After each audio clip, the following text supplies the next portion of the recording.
మీరు ఎదుర్కొన్న ట్రోలింగ్, మీరు పడ్డ బూతులు ఈ మధ్యకాలంలో ఎవరూ పడలేదు.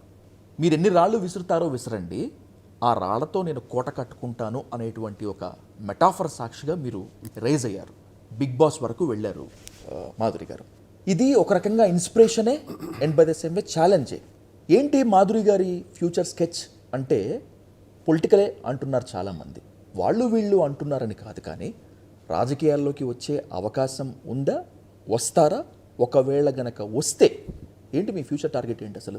అదే ఫ్యూచర్ పొలిటికల్ కదా. అంటే ఏంటి, ఏం చేద్దామని? అంటే ఇప్పుడు శ్రీనివాస్ గారు రేపు మంచి పొజిషన్లోకి వెళ్తే ఆయనతో పాటే ఉండటమా, లేకపోతే ఆయన ఒక పవర్ సెంటర్గా మాత్రమే కాకుండా మీరు ఇంకొక పవర్ సెంటర్గా తయారవటమా? అంటే మీరు కూడా ఒక పొజిషన్లోకి రావాలనుకోవటమా? టు బి ఫ్రాంక్ అలాంటి ఆలోచనలు ఏమీ లేవు. మా ఆయన మంచి ఒక పొలిటీషియన్గా, ఒక ఎమ్మెల్యేగా గెలవాలి అంతే, అంతకు మించి నాకు ఇంకేం కోరుకోలేదు.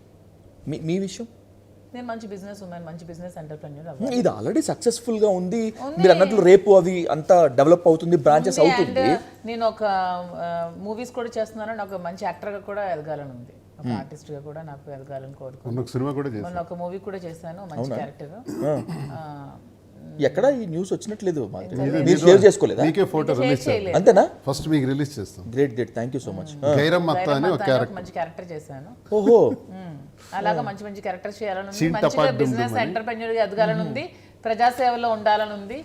ప్రజాసేవ చేయాలంటే రాజకీయంగా ఎదగాల్సిన అవసరం లేదు. ప్రజలకు సేవ చేయాలంటే మనం ఎప్పుడు రాజకీయంగా ఉన్నా లేకపోయినా ఎలా ఉన్నా సరే మనం ప్రజలకు సేవ చేయొచ్చు, ప్రజల దగ్గరగా ఉండొచ్చు. నాకు ముందు నుంచి ప్రజా జీవితం చిన్నప్పటి నుంచి ఇష్టం.